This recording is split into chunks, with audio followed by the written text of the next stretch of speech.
Mi hijo vino con su nueva novia a la comida del domingo en mi casa de Pozuelo de Alarcón. En esta parte de Madrid, los domingos huelen a leña y a calma, pero aquel día el ambiente estaba cargado de una electricidad extraña. Ella parecía perfecta, demasiado perfecta para ser real. Lucía ropa de diseño con esa elegancia natural que no necesita logotipos, una sonrisa blindada por la confianza y esa clase de presencia magnética que parece absorber el oxígeno de la habitación en cuanto cruza el umbral. Se presentó como Victoria Valdés.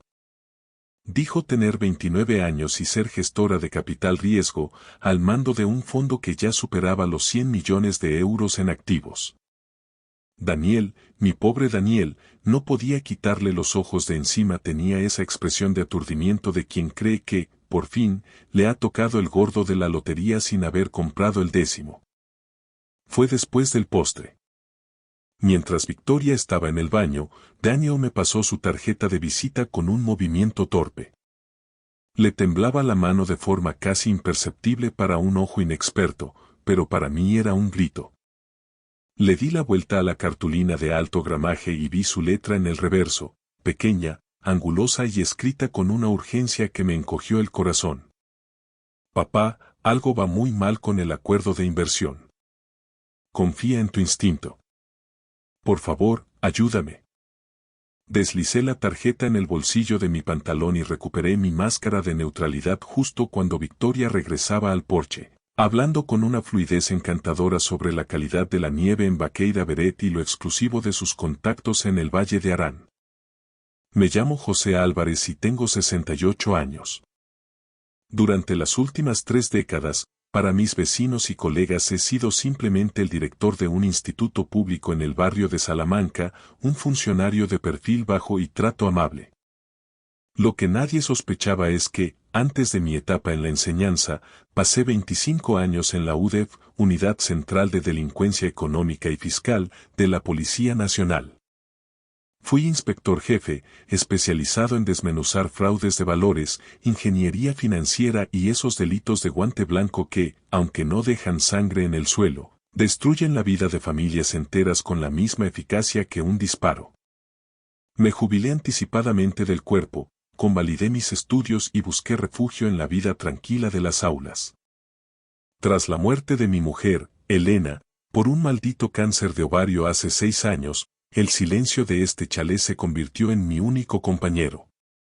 Daniel era mi único hijo, mi único anclaje al mundo real, y alguien lo estaba poniendo en el punto de mira. Todo había empezado 3 meses atrás. Daniel, un ingeniero de software brillante, trabajaba en una multinacional de videojuegos en el distrito tecnológico del 22 en Barcelona. Tenía un buen sueldo y un piso razonable en L'Hospitalet, pero su verdadera pasión era un proyecto personal que desarrollaba de madrugada. Una plataforma de ciberseguridad para pymes. No era algo pretencioso, pero la arquitectura del código era sólida y tenía un potencial de mercado que yo, con mi vieja mentalidad de sabueso, supe reconocer de inmediato. Conoció a Victoria en un evento de networking tecnológico en el IFEMA de Madrid.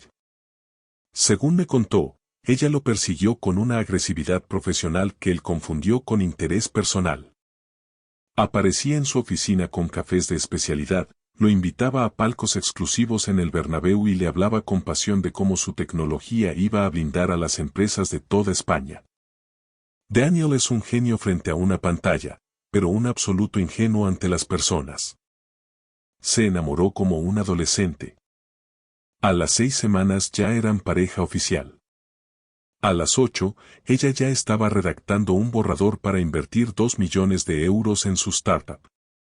La primera vez que la trajo a comer, yo estaba preparando un rodaballo a la brasa en el jardín. Recuerdo cómo Victoria recorrió mi modesto chalet con ojos evaluadores. Eran los ojos que yo había visto 1000 veces en los interrogatorios de la Vía Layetana o en los registros de la Castellana. Ojos que calculan el valor del metro cuadrado, que miden el patrimonio oculto y, sobre todo, que identifican vulnerabilidades estructurales. Señor Álvarez, Daniel no deja de hablar de usted, me dijo, aceptando una copa de Ribera del Duero con una delicadeza estudiada. 30 años como director de instituto. Es una labor admirable, con mucho calado social, aunque imagino que la pensión de jubilación como funcionario no será precisamente para tirar cohetes.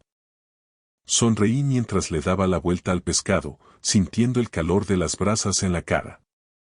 Da para pagar las facturas, que no es poco hoy en día, respondí con sencillez. Esta casa está pagada, tengo mis ahorros y mi pensión me permite vivir sin apreturas. Estoy lo bastante cómodo para ser un viejo que solo rinde cuentas a su jardín. Ella sintió con una simpatía que no le llegaba a las pupilas. Sabe, en mi firma trabajamos a menudo con asesores de planificación patrimonial de primer nivel. Para alguien de su perfil, existen estrategias muy ventajosas para optimizar sus activos, especialmente con el precio de la vivienda en Pozuelo por las nubes. Solo esta parcela, tal como está el mercado ahora mismo, debe de rondar los 2,2 millones de euros. Daniel intervino rápidamente para cambiar de tema, pero capté el destello en su mirada. Una mezcla de incomodidad, miedo y una sospecha que, por fin, empezaba a ganar la batalla contra su enamoramiento. Victoria no buscaba invertir en una idea, estaba haciendo el inventario de una herencia que aún no estaba vacante. Durante las semanas siguientes, Victoria se filtró en las grietas de nuestras vidas con la persistencia de la humedad. Se convirtió en una presencia constante, una sombra perfumada que siempre terminaba conduciendo la conversación hacia el mismo terreno. Mis finanzas. Sus preguntas, aparentemente casuales, tenían la precisión de un escáner forense. ¿Desde cuándo era dueño de la casa? ¿Tenía fondos de inversión o depósitos que complementaran mi pensión? ¿Qué planes de sucesión había previsto para que Daniel no tuviera problemas con el impuesto de sucesiones cuando yo ya no estuviera? Todo venía envuelto en un celofán de falsa preocupación. Sugería planes de optimización fiscal y hablaba de proteger el patrimonio familiar, asegurándose de que Daniel estuviera cubierto ante cualquier imprevisto. Tengo 68 años.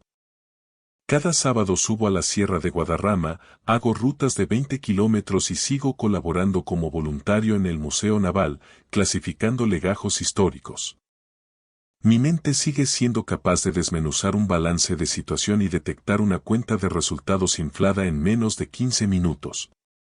Pero Victoria me trataba como si tuviera un pie en la tumba y el otro en una residencia de ancianos. Me hablaba con esa condescendencia lenta que se reserva para los inválidos o los seniles. Para ella, yo no era un hombre, era una carga, un activo inmobiliario que Daniel heredaría pronto y que ella debía gestionar cuanto antes. Entonces llegó aquella fatídica comida de domingo y la tarjeta con el mensaje desesperado que Daniel me pasó bajo la mesa. En cuanto Victoria se marchó en su deportivo, Daniel y yo nos encerramos en mi despacho, un refugio lleno de libros de derecho penal y viejos informes policiales. Mi hijo se desplomó en el sillón de cuero, se veía agotado, con unas ojeras profundas que hablaban de muchas noches sin dormir. Papá, creo que me he metido en la boca del lobo. He cometido un error terrible, dijo, sin levantar la vista del suelo. Cuéntamelo todo, hijo. Desde el principio y sin dejarte ni un detalle técnico, le pedí, recuperando inconscientemente mi tono de interrogador jefe. Me explicó la metamorfosis de la oferta de Victoria. Al principio, el trato era impecable.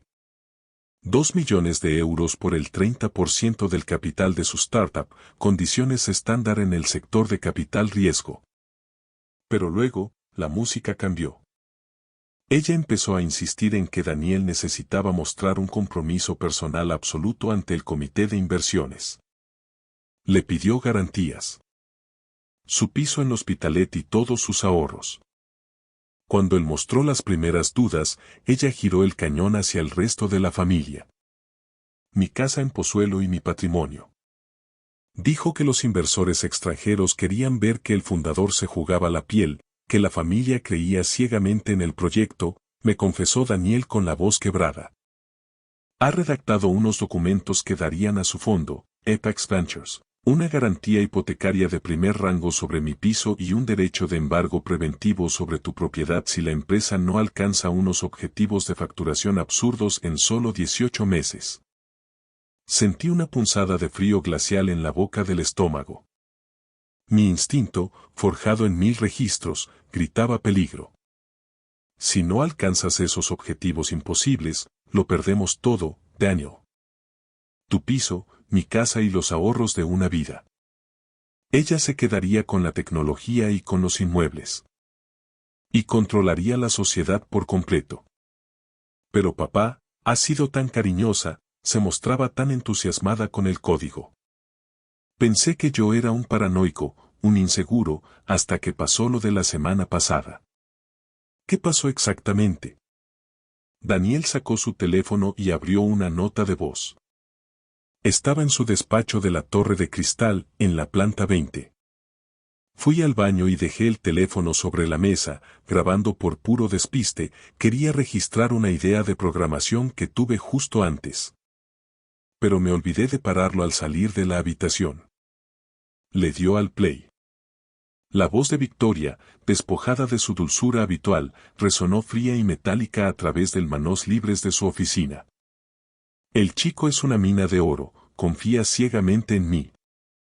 La plataforma tiene una tecnología decente, podríamos colocarla bien en el mercado secundario. Pero el premio gordo es la propiedad del padre. Pozuelo de Alarcón, una parcela independiente, hipoteca cancelada. Mínimo 2,2 millones de valor de mercado. El viejo vive solo, no tiene más familia que lo proteja. Daniel firmará lo que yo le ponga delante. Una voz masculina, con un acento sofisticado, respondió. ¿Qué pasa si el viejo huele algo y se resiste a firmar el aval?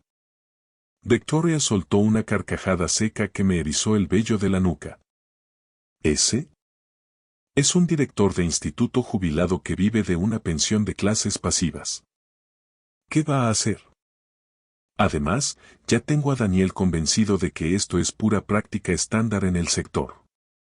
En cuanto firmen, activaremos la fase 2.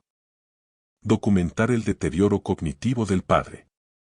Buscaremos un médico afín, solicitaremos la curatela representativa a través de Daniel alegando que no puede gestionar sus bienes, venderemos la finca de Pozuelo para sufragar gastos de cuidados, y luego declararemos la startup en quiebra técnica. Es el manual de siempre, el de Madrid no falla. La grabación terminó. Daniel tenía las mejillas mojadas por las lágrimas. Confiaba en ella, papá. Pensé que me quería de verdad. Pensé que Apex era una oportunidad real. Le puse la mano en el hombro, sintiendo su temblor. Has hecho lo correcto viniendo a mí, hijo. Has tenido más suerte de la que imaginas. Ahora, necesito ver ese borrador de condiciones que te dio. Daniela asintió y sacó una carpeta de su mochila. Pasé los siguientes 20 minutos analizando el contrato con una lupa mental. Era una obra maestra de la ingeniería jurídica predatoria. Objetivos de ingresos matemáticamente inalcanzables, cláusulas de control que anulaban al fundador y una estructura de avales cruzados diseñada para ejecutar los activos mucho antes de que cualquier juzgado de lo mercantil pudiera intervenir. No era una inversión. Era un asalto organizado bajo la apariencia de un contrato de 150 páginas.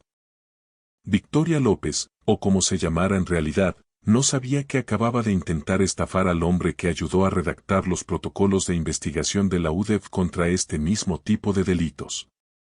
Papá, ¿qué hago? La voz de Daniel era un susurro quebrado. Estaba hundido en el sofá, abrumado por el peso de una estructura legal que no comprendía y una traición emocional que le desgarraba el pecho. Me levanté y caminé hacia el ventanal que daba al jardín de Pozuelo. Durante décadas, este lugar había sido mi santuario de normalidad. Había intentado con todas mis fuerzas que mi hijo creciera lejos de la oscuridad que yo había respirado cada día de mi carrera. Primero, no vas a firmar absolutamente nada. Segundo, mañana mismo le dirás que, por consejo de un familiar, necesitas que un abogado mercantilista revise el contrato antes de elevarlo a público ante notario.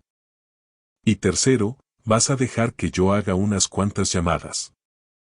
¿Pero qué podemos hacer, papá? Daniel levantó la cabeza, desesperado. Ella tiene un equipo legal en la Torre de Cristal, recursos financieros, contactos en la prensa económica. Nosotros solo somos un ingeniero y un director de instituto jubilado. Me di la vuelta y lo miré fijamente. Aquella era la sombra que yo mismo había proyectado para protegerlo.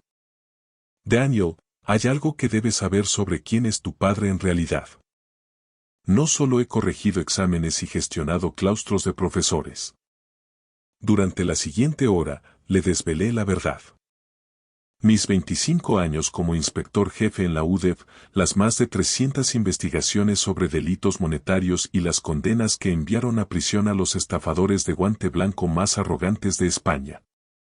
Le hablé de mi trabajo posterior como consultor estratégico para grandes bancos en prevención de blanqueo de capitales, AML, y de los peritajes judiciales que cobraba a precio de oro antes de retirarme definitivamente. ¿Cuánto, papá? ¿Cuánto dinero hay realmente? Preguntó Daniel, estupefacto. Después de que tu madre falleciera, liquidé mis posiciones en varios fondos, pagué esta casa al contado para que fuera un refugio seguro y puse el capital restante en un fideicomiso familiar diversificado. Actualmente, entre liquidez y activos, hay unos 8 millones de euros, euro arriba, euro abajo. Daniel se quedó sin palabras. La cifra flotaba en el aire del despacho como algo irreal. ¿8 millones? Repitió. Victoria cree que apenas llegas a fin de mes con la pensión. Planea robarnos 3 millones destrozándonos la vida, y resulta que tú tienes casi el triple. No tiene ni la más remota idea de con quién se está metiendo. ¿Por qué no me lo dijiste antes? Tu madre y yo queríamos que tuvieras una vida normal. No queríamos que fueras un objetivo para gente como ella, ni que crecieras pensando que el dinero es la solución a todo. Elena me hizo prometer que lo mantendríamos en secreto hasta que estuvieras asentado. Iba a decírtelo en tu 35 cumpleaños, pero supongo que las circunstancias nos han obligado a adelantar el calendario. A la mañana siguiente, el director de instituto se quedó en el armario y el inspector jefe Álvarez tomó el mando. Mi primera llamada fue a la Jefatura Superior de Policía. Paco, soy José Álvarez. No me digas que sigues ocupando ese despacho con vistas, dije al oír la voz del ahora inspector jefe de la sección de delitos económicos, un hombre al que yo mismo había formado hace 20 años. José. No sabía nada de ti desde hace una década. Por favor, dime que no estás llamando para despedirte, se rió Paco desde el otro lado de la línea. Nada de eso. Necesito que abras el archivo y busques todo lo que tengas sobre una tal Victoria Valdés, 29 años. Dirige un chiringuito financiero llamado Apex Ventures aquí en Madrid. ¿Qué ha pasado? ¿Te ha tocado a ti? El tono de Paco cambió al instante a uno profesional y alerta. Ha puesto el ojo en mi hijo. Creo que estamos ante una estafa de inversión muy sofisticada, una depredadora de manual. Necesito saber si hay un patrón previo, expliqué. Dame 48 horas. Removeré hasta los cimientos de la base de datos. Luego contacté con un abogado mercantilista de la vieja guardia, un tiburón que solo aceptaba casos que superaban los 7 ceros, pero que me debía la carrera desde un caso de malversación que resolvimos juntos en los 90. Necesito que revises unos documentos de inversión para mi hijo, pro bono, le dije sin rodeos. Una profesional del engaño se lo quiere merendar y quiero que le saques las tripas al contrato. Mándamelos ahora mismo, José. Si van a por tu chico, sacaré el tiempo de donde haga falta. Mi última llamada fue a un periodista de investigación del País. Yo le había filtrado los soplos que destaparon los mayores fraudes bancarios de la última década. ¿Recuerdas aquel favor pendiente desde el caso de las criptomonedas? Te debo ese favor desde hace 5 años y lo sabes, José. Dispara, respondió con entusiasmo. Victoria Valdés. Creo que lidera un esquema de préstamos predatorios disfrazados de capital riesgo. Investiga su cartera de empresas. Mira a dónde va el flujo real de dinero y cuántas de esas startups siguen vivas. Daniel, siguiendo mis instrucciones punto por punto, llamó a Victoria esa misma tarde. Le dijo que su padre, como avalista, quería una revisión externa de los documentos. Ella se mostró comprensiva, melosa, casi maternal. Pero cuando escuchamos la grabación de la llamada, la técnica de manipulación era evidente.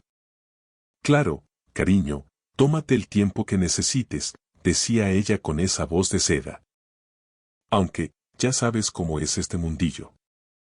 Si esperamos demasiado, es muy probable que el fondo de Singapur que estaba interesado se adelante. Esta oportunidad de oro para tu plataforma no durará siempre. Presión por escasez. Urgencia ficticia para anular el pensamiento crítico. El manual básico de la estafa de guante blanco. Victoria estaba apretando el acelerador, sin saber que se dirigía directamente hacia un muro de hormigón armado llamado UDEV. Durante las 2 semanas siguientes, la información empezó a fluir hacia mi despacho de Pozuelo como un río turbio.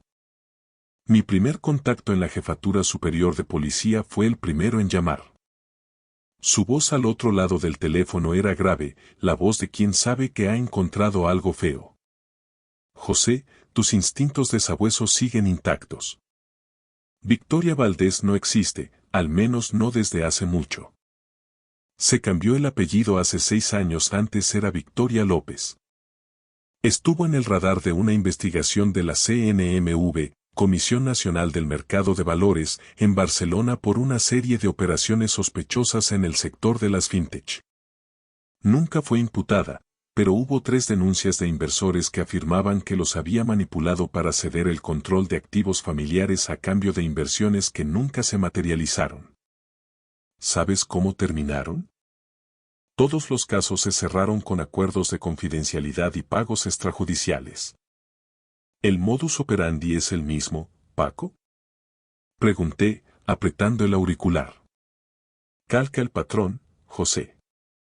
Las 3 víctimas eran jóvenes emprendedores, brillantes pero sin colmillo, con padres mayores que poseían inmuebles de alto valor. Ella iniciaba una relación sentimental con el fundador, ofrecía una financiación que parecía caída del cielo y estructuraba contratos leoninos que le daban acceso directo al patrimonio familiar. En cuanto las empresas declaraban la quiebra técnica, ella ejecutaba los avales y se quedaba con todo. Estimamos que se embolsó unos 4 millones de euros limpios entre los 3 esquemas. Nunca pudimos probar el dolo porque todo parecía, sobre el papel, una mala racha empresarial. El abogado mercantilista llamó poco después. Su análisis fue aún más demoledor. Esos documentos son pura ingeniería criminal, José. La estructura de las garantías está milimétricamente diseñada para provocar el impago. Pero lo que me ha revuelto el estómago son las cláusulas de salvaguarda de la inversión que mencionan la evaluación cognitiva del avalista.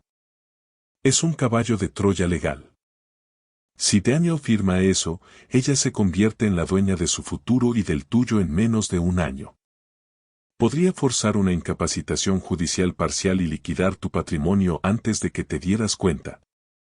Finalmente, el periodista de investigación del País vino a verme en persona. Nos sentamos en el jardín, lejos de cualquier posible micrófono. Apex Ventures es una cáscara vacía, un decorado de cine, dijo, lanzando una carpeta sobre la mesa. Ha registrado 6 fondos distintos en los últimos 8 años, todos con nombres rimbombantes. He localizado 12 empresas en su cartera de éxitos. Todas, absolutamente todas, quebraron antes de cumplir los 2 años. He hablado con algunos de los fundadores, están arruinados.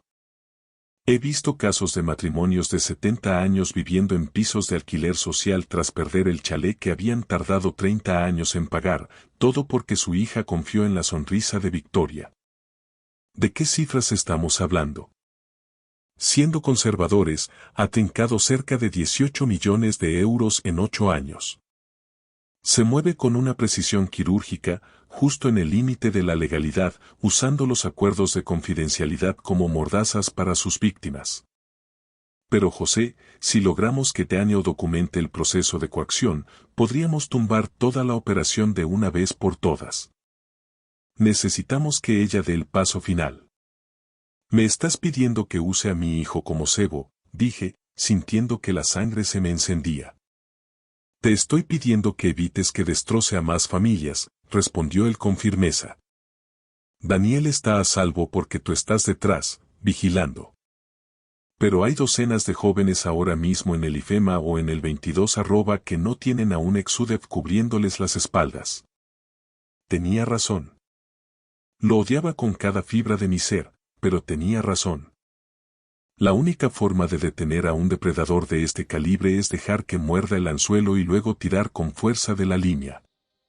Cuando se lo conté a Daniel, su rostro palideció. Se sentía avergonzado por haber sido el conducto de semejante maldad hacia nuestra familia, pero el miedo fue sustituido por una determinación fría, heredada de su madre. Lo haré, papá, dijo, apretando los puños. Pero necesito que estés allí.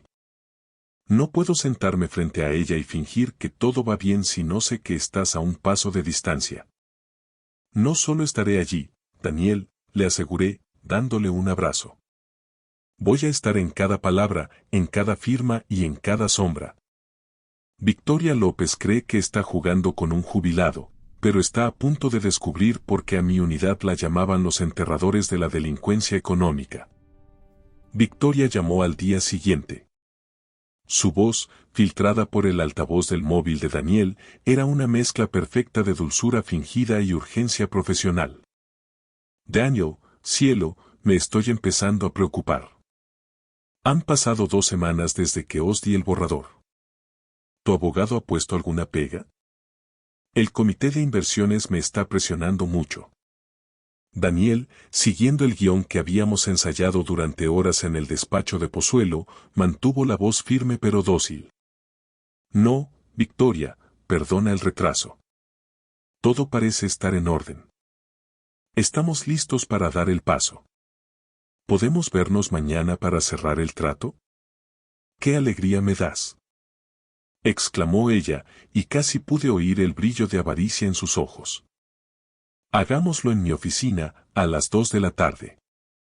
Y Daniel, trae a tu padre, ya que va a confirmar la garantía hipotecaria de la propiedad.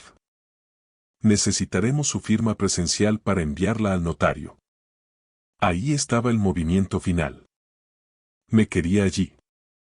Quería saborear el momento en que el viejo confundido firmara la sentencia de muerte de los ahorros de toda su vida.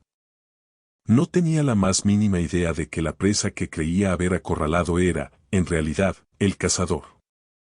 Llegamos a su oficina en la planta 20 de una de las torres de cristal que presiden el Paseo de la Castellana. La recepción era un monumento al exceso. Mármol de Carrara, detalles en cromo y obras de arte abstracto que probablemente costaban más que el chalet de un mortal medio. Todo estaba diseñado para abrumar, para hacer sentir al visitante pequeño y afortunado por ser invitado a ese Olimpo financiero. Victoria nos recibió con una calidez desbordante. Abrazó a Daniel con una posesividad que me revolvió el estómago y me estrechó la mano con una empatía ensayada frente al espejo. Señor Álvarez, me hace muy feliz que haya podido venir. Sé que este lenguaje jurídico financiero puede resultar farragoso, pero quiero que entienda que esta inversión no es solo un negocio, es el seguro de vida de Daniel. Sonreí, hundiendo los hombros y entornando los ojos, interpretando mi papel de jubilado inofensivo hasta las últimas consecuencias. Solo quiero lo mejor para mi hijo, Victoria. Aunque confieso que, entre tantos términos en inglés y tanta cláusula, me pierdo un poco. Menos mal que Daniel confía en usted. Le encantó. Pude ver el destello de triunfo en sus pupilas. El viejo admitía su debilidad, confirmando todos sus prejuicios sobre la edad. Nos sentamos en una sala de juntas acristalada con vistas a todo Madrid. A su lado estaba su abogada, una joven agresiva que apenas parecía haber salido de la facultad, lista para morder. Victoria desglosó los documentos, pasando de puntillas por las cláusulas de ejecución y enfatizando los beneficios hipotéticos. Así que, como ve, señor Álvarez, al aportar este aval hipotecario sobre su finca de Pozuelo, está permitiendo que Daniel acceda a un capital que ninguna entidad bancaria tradicional le daría. Es un gesto de amor y de visión. ¿Y si las cosas no salen como esperamos? Pregunté, manteniendo un tono suave y vacilante. Bueno, para eso están las garantías, es una formalidad del fondo. Pero la tecnología de Daniel es disruptiva, sólida. Tengo fe ciega en su talento, dijo, apretando la mano de mi hijo sobre la mesa. Vi a Daniel tensarse. El asco empezaba a superar al miedo. ¿Dónde firmo? Preguntó ella, deslizando el pesado contrato de 150 páginas y un bolígrafo Montblanc por la mesa. Cogí el bolígrafo. Lo hice girar entre los dedos y hice una pausa eterna. El silencio en la sala se volvió denso. En realidad, Victoria, antes de estampar mi firma, me gustaría hacerle un par de preguntas sobre la solvencia real de Apex Ventures. ¿Cuántas empresas de su cartera están actualmente en beneficios? Ella parpadeó, sorprendida por el cambio de registro en mi voz. Tenemos 12 inversiones estratégicas activas, como ya le dije a Daniel. No le he preguntado cuántas tiene, sino cuántas son rentables. ¿Y cuántas de esas 12 han alcanzado los objetivos de facturación que les impuso en los contratos? Hice una pausa y la miré directamente a los ojos, dejando caer la máscara. ¿Cuántas han quebrado en los últimos 2 años? ¿Y cuántos padres de familia han perdido sus casas por avales idénticos al que tengo sobre esta mesa? El aire de la sala se congeló. La sonrisa de Victoria se transformó en una mueca de desconcierto. No creo entender qué está insinuando, señor Álvarez. Si no se siente cómodo con las condiciones, podemos revisarlas, pero este tono. Dejé caer el bolígrafo sobre el cristal con un golpe seco. No estoy insinuando nada, Victoria López. Lo estoy afirmando. Usted no es una gestora de capital riesgo, es una depredadora financiera que utiliza el sentimiento y la falta de experiencia para expoliar activos inmobiliarios. Lo hizo en Barcelona, donde dejó a 3 familias en la calle. Lo ha hecho aquí, en Madrid, al menos 12 veces en 8 años, extrayendo cerca de 18 millones de euros mediante ingeniería contractual fraudulenta. Victoria se puso en pie de un salto. Su abogada empezó a recoger papeles frenéticamente, con el rostro desencajado. Esto es un insulto. Si no va a firmar, márchese de mi oficina ahora mismo. Me marcharé cuando termine, respondí, sacando mi teléfono y reproduciendo la grabación de la torre de cristal.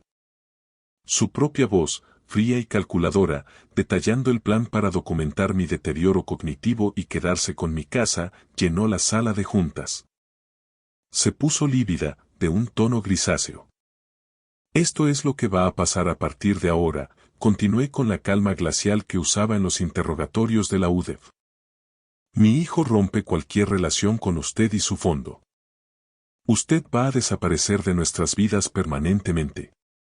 Y le sugiero que piense muy bien su próximo movimiento, porque toda su operativa está siendo analizada por el SEPLAC, Servicio Ejecutivo de Prevención de Blanqueo de Capitales, por la UDEF y por un equipo de investigación del país que está deseando ponerle cara a la estafadora de las startups. No puede probar nada, siseó ella, aunque le temblaba el labio inferior. Son transacciones legales firmadas ante notario. Soy José Álvarez, dije, levantándome con lentitud y ajustándome la chaqueta. Durante 25 años fui inspector jefe de la UDEF. Mi especialidad fue, precisamente, desmantelar estructuras como la suya. He metido en Soto del Real a estafadores mucho más inteligentes y poderosos que usted.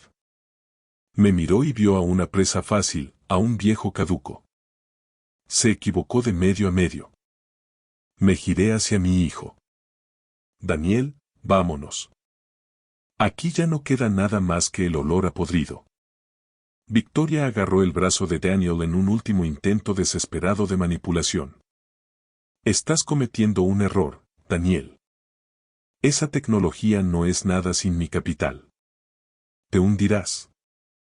Daniel se soltó con un gesto de desprecio absoluto. Prefiero que mi código muera en un cajón a que tú toques una sola línea de él. Aléjate de nosotros, Victoria. Si vuelvo a ver tu cara, no será mi padre quien hable contigo, sino un juez. Salimos de la torre con la cabeza alta. Al cruzar el vestíbulo de mármol, vi a la abogada de Victoria salir por otra puerta lateral, cargada con su maletín y llamando por teléfono con urgencia. Era una mujer inteligente, sabía perfectamente cuando un barco ha chocado contra el iceberg y cuando es el momento de saltar a los botes. Victoria no se rindió sin presentar batalla. Durante la semana siguiente, intentó pasar al contraataque con la arrogancia de quien se cree impune. Empezó a enviar notificaciones de sus abogados a través de burofax, alegando un supuesto incumplimiento de las cláusulas de confidencialidad y amenazando con demandas millonarias por difamación y daños al honor. Pero cometió el error de principiante de olvidar quién era yo. Yo no era simplemente un ex policía resentido, era alguien que conocía las tripas del sistema judicial español, sus tiempos, sus resortes y, sobre todo, sus fisuras. El golpe de gracia no vino de un juzgado, sino de los kioscos. Mi contacto en el país publicó una investigación a gran escala que ocupó la apertura del suplemento de Economía y gran parte de la sección de Nacional. El titular, en una tipografía contundente, rezaba: Buitres del capital riesgo. La red que despoja a familias españolas de sus hogares bajo el disfraz de inversión tecnológica. El artículo era demoledor. No solo revelaba la verdadera identidad de Victoria López, sino que ponía rostro y voz a otras 5 familias que ella había arruinado en Madrid, Barcelona y Valencia. Aquello fue el catalizador que necesitábamos.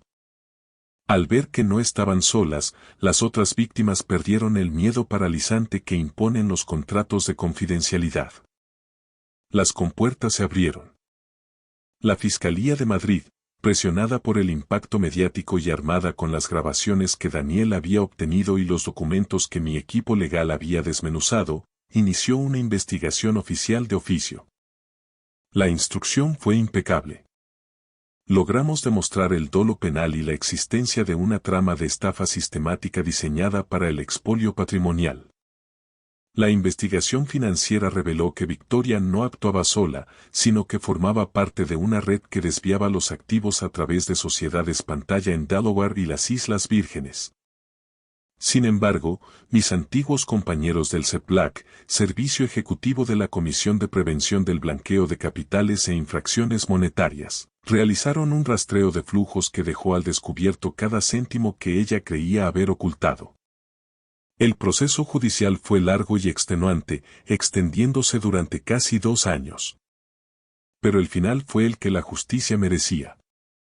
Victoria López fue condenada por la Audiencia Nacional a 14 años de prisión por delitos de estafa agravada, falsedad en documento mercantil e intento de apropiación indebida. Sus cuentas fueron congeladas y sus activos inmobiliarios confiscados por el Estado para sufragar las indemnizaciones de las familias a las que había intentado destruir. Daniel conservó su empresa y su integridad. Toda esta pesadilla fue para él una lección de una dureza extrema, pero también se convirtió en un estímulo poderoso. Su plataforma de ciberseguridad ya no es un proyecto de madrugada, ahora prospera con un crecimiento orgánico y cuenta con el apoyo de un grupo de inversores éticos que yo mismo me encargué de investigar hasta el último detalle antes de dejarle firmar nada. Sigo viviendo en mi casa de Pozuelo. A veces, mientras camino por los senderos de la Sierra de Guadarrama y el aire frío me limpia los pulmones, reflexiono sobre cómo la sociedad actual suele confundir la vejez con la debilidad, y la jubilación con una pérdida de la vigilancia. Olvidan, a su pesar, que la experiencia es el arma más afilada y silenciosa que poseemos los que ya lo hemos visto casi todo. Pasé 32 años enseñando pensamiento crítico a adolescentes en las aulas del barrio de Salamanca y 25 años cazando depredadores financieros en las filas de la UDEV. Hoy soy, oficialmente, un jubilado que cuida su jardín. Pero sigo siendo el guardián de lo que más amo. Victoria López vio en mí una presa fácil, un anciano al que podía engañar con terminología moderna y sonrisas de diseño. En su lugar, encontró a un hombre que se pasó la vida aprendiendo a mirar a través de las mentiras para encontrar la verdad, por muy profunda que estuviera enterrada. Mi hijo está a salvo. Mi legado está protegido. Y otras familias en España hoy duermen un poco más tranquilas porque decidimos que el silencio ya no era una opción. Eso es suficiente. Eso, al fin y al cabo, lo es todo. Gracias por escuchar mi historia hasta el final. Si resonó contigo, dale like, escribe en los comentarios qué fue lo que más te tocó y no olvides decir de dónde eres. Suscríbete al canal, vienen muchas más historias.